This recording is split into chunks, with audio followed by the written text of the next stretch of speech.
할렐루야. 사랑하는 반석의 성도 여러분, 3월 4일 목요일 아침 아까의 시간이 돌아왔습니다. 오늘 말씀은 시편 54편의 말씀입니다. 자, 이 말씀 붙들고 오늘 하루도 승리하는 저 여러분 되시기를 주 이름으로 축원합니다. 오늘 이 54편을 묵상하고 또 다윗의 이 삶, 그리고 그 주변에 일어났던 모든 일들을 보면 굉장히 이렇게 변화무쌍한 다윗의 인생을 보게 됩니다. 이렇게 드라마틱한 인생이 있을까 싶을 정도로 굉장히 어려움에 처하기도 하고 또 하나님의 역사를 경험하기도 하는 놀라운 일들을 많이 경험하게 되죠. 그래서 오늘 이 말씀을 잠깐 묵상하기 전에 지금 이 시를 짓기 전까지의 어떤 그 역사를 잠깐 보셔야 됩니다.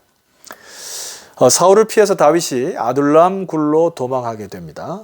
그 과정 속에서 블레셋 접경에 있는 그일라라고 하는 도시에 하나님의 백성들이 그쪽에 살고 있는데 블레셋인들이 자꾸 쳐들어와서 약탈과 살생을 일삼는 소식이 들립니다.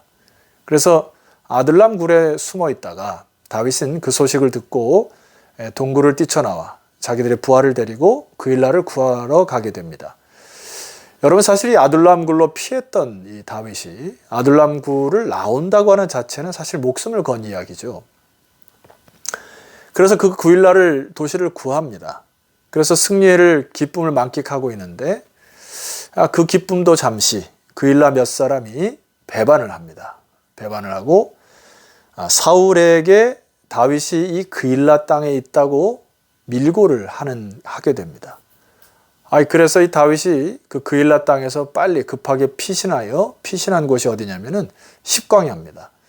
십광야는 유대 광야 지역에 속해 있는 땅으로서 왜 이곳으로 피했을까요? 여러분이 다윗은 유다 지파인데 여기 10에 있는 10사람들도 유다 지파 사람들입니다. 다윗이 왜 일로 피했는지 아시겠죠? 그것은 자기 지파이기 때문에 그래도 다른 지파보다는 안전하다고 생각하여 잠시 한숨을 돌리려고, 그리고 잠시 쉼을 좀 가지려고 이 십광야로 피신하였습니다. 근데 오늘 시편 54편의 표제를 보시면 이렇게 적혀 있어요. 10사람이 사울에게 이르러 말하기를 다윗이 우리가 있는 곳에 숨지 아니하였나이까 하던 때에 또 밀고를 한 것입니다. 누가요? 십광야에 있는 이 10사람들이 믿는 도끼에 발등을 찍힌 거죠. 그리고 이 사람들은 믿어주는 척하면서 뒤통수를 치게 된 것입니다. 참 이 다윗이 얼마나 이 분개했을까요? 그리고 자기의 같은 지파였고 또 잠시 숨을 돌릴 그 쉼도 없이 이 같은 지파에게 배신을 당했다는 것이 얼마나 분하고 황당한 일이었을까요? 보통 이 상황이 되면 사람이 꼭지가 돌게 됩니다. 그리고 눈이 보이지 않게 막 이것저것을 행하게 되겠죠. 그래서 자기의 분을 사귈 때까지 막 하는 것이 우리 인간의 타락된 모습 중에 하나일 것입니다. 그런데 오늘 이 1절과 2절을 보면 다윗이 이런 분하고 황당한 사건을 겪었지만은 하나님 앞에 이 문제거리를 갖고 나옵니다. 보시죠. 하나님이여 주의 이름으로 나를 구원하시고 주의 힘으로 나를 변호하소서. 하나님이여 내 기도를 들으시며 내 입의 말에 귀를 기울이소서. 지금 다윗이 의지할 곳은 하나님밖에 없습니다. 그래서 주의 이름으로 나를 구원하옵소서. 주의 힘으로 나를 변호하옵소서 하고 온전히 하나님께 간구하는 자세로 나아갑니다.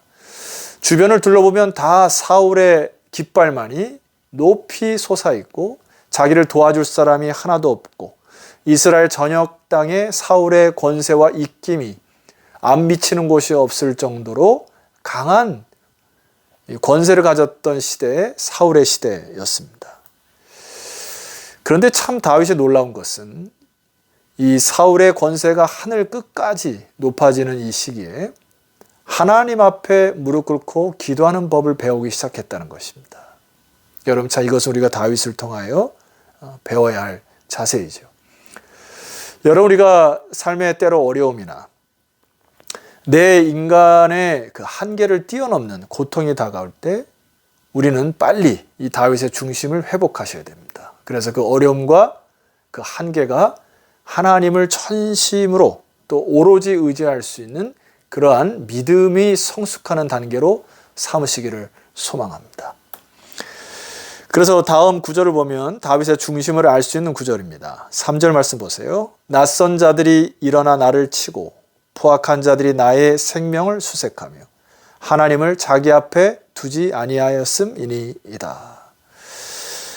은혜를 입은 그일랏 사람들과 자기 지파였던 10사람들이 배신할 것은 꿈에도 몰랐는데 그들이 너무 낯설게 여겨지기 시작한 것입니다. 그런데 그들의 중심에는 하나님을 두지 아니하였으므로 포악하게 되었고 다른 사람의 생명을 수색하는 자들이 되었다는 표현입니다.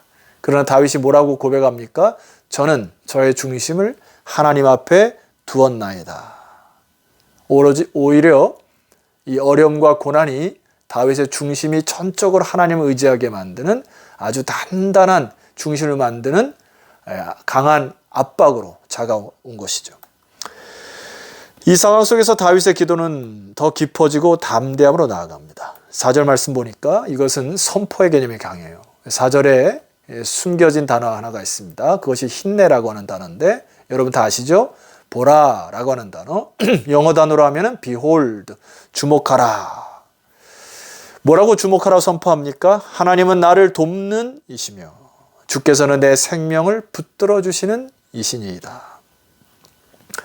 겉으로 보기에는 사울이 기고만장하고 사울의 승리의 깃발들이 곳곳에 나부끼는 것 같고 그리고 다윗이 쫓기고 쫓겨서 도망갈 곳이 없을 정도로 쫓기는 상황이었지만은 다윗이 뭐라고 선포합니까? 하나님만이 나를 돕는 이시다.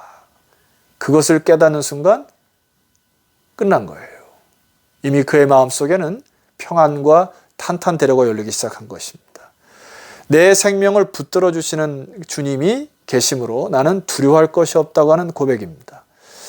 하나님이 나를 돕는 이시다라고 하는 것은 군사용어입니다. 지금 마치 사울과 계속해서 갈등 속에 전쟁을 치르고 있는데 여기 돕는 이라고 하는 단어는 아자르라고 하는 단어로서 원조하는, 그래서 전쟁을 옆에서 돕는, 그래서 그 돕는 동맹군으로 인하여 승리를 얻는 것에 확신하는 그 다윗을 만납니다.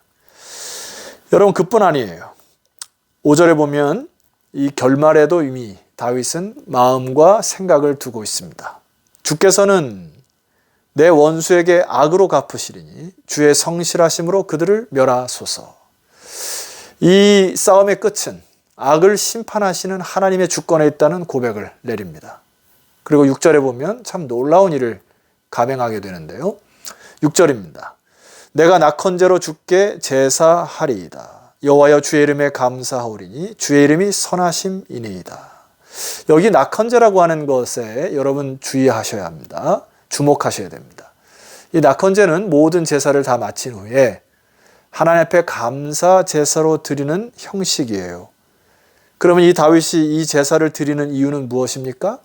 지금 싸움의 과정 속에 있지만은 그리고 사울의 깃발이, 승리의 깃발이 높이 들린 것 같지만은 그리고 자기의 상황은 인생의 바닥이고 사실은 도망할 곳조차 없는 상황이지만은 이 다윗이 주의 이름에 감사하고 주의 이름이 선하시는 것을 알기 때문에 이미 이 싸움은 승리하였다라고 하는 고백으로 감사제로 미리 감사하다는 말씀으로 낙헌제를 드리는 믿음의 결단과 믿음의 감사인 것입니다.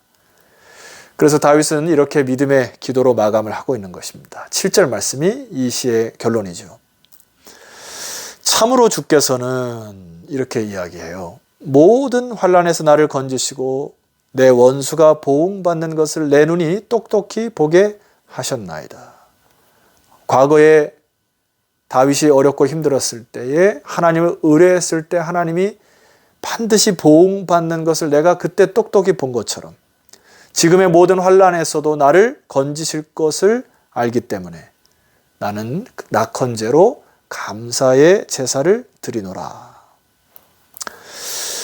여러분, 우리는 과거에 어떤 일이 경험되어지고 또 한 번 경험이 있고 또 하나의 역사를 체험했음에도 불구하고 또 다른 상황과 어려움이 오면 그것을 답답히 여기고 이것이 언제 끝날까 혹은 그 고통 속에 울부짖기 바쁩니다만, 그러나 여기 다윗의 믿음의 전환을 여러분 배우셔야 합니다. 낙헌제와 동시에 7절을 쓸 때 과거형으로 썼습니다만 이것은 단순히 과거를 회상하는 차원이 아닙니다. 다윗은 여전히 도망자의 신분에 있고 여전히 생명의 위협을 받고 있습니다. 그러나 앞으로 하나님께서 과거를 지키셨던 하나님이 현재도 나를 지키실 것이고 미래에도 나에게 승리의 길로 이끄실 것을 알기 때문에 감사의 제사로 또 기쁨의 기도로 믿음의 기도로 나아갔던 것이죠. 여러분, 신약시대를 살아가는 저와 여러분들이 이 다윗의 기도를 통하여 우리의 믿음의 고백을 다시 회복했으면 좋겠습니다. 그 중에 하나 데살로니가서 5장 16절에서 18절 여러분이 잘 아시는 말씀인데요. 이런 말씀이 있습니다. 데살로니가 교회를 향한 메시지인데요. 항상 기뻐하라, 쉬지 말고 기도하라, 범사에 감사하라 했습니다. 인간의 차원에서 보면 이것이 참 어렵게 보여요. 그리고 인간의 편에서 보면 어떻게 항상 기뻐할 수 있을까? 그리고 어떻게 쉬지 말고 기도할 수 있을까? 어떻게 범사에 감사하나?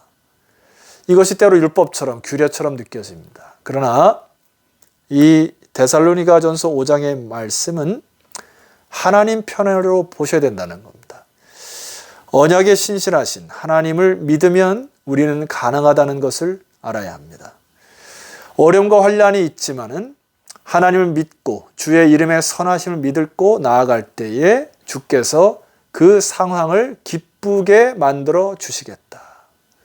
너가 그 상황에서도 쉬지 않고 나를 의뢰하고 나에게 기도하면 내가 그 모든 상황을 감사하게 만들어 줄 것이다 라고 하는 하나님의 언약을 바라보며 여러분의 입술의 고백을 바꾸시기를 소망합니다.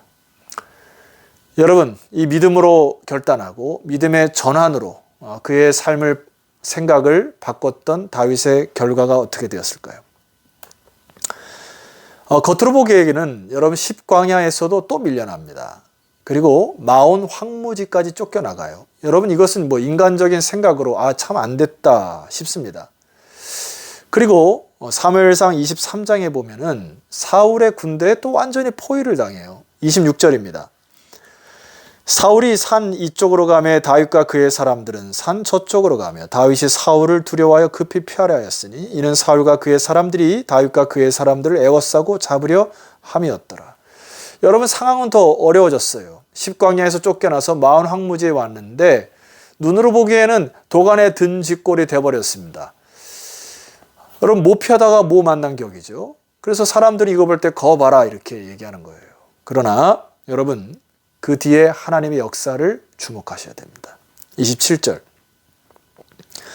전령이 사울에게 와서 이르되 급히 오소서. 블레셋 사람들이 땅을 침노하나이다. 여러분, 갑자기요? 28절. 이에 사울이 다윗 뒤쪽 길을 그치고 돌아와 블레셋 사람들을 치러 갔으므로 그것을 셀라 하마 느곳이라 칭하니라. 여러분, 세상 사람들이나 믿음이 없는 사람들이 이것을 우연이라고 봅니다. 그러나 믿음의 사람들은 이것을 우연으로 볼 수가 없지요.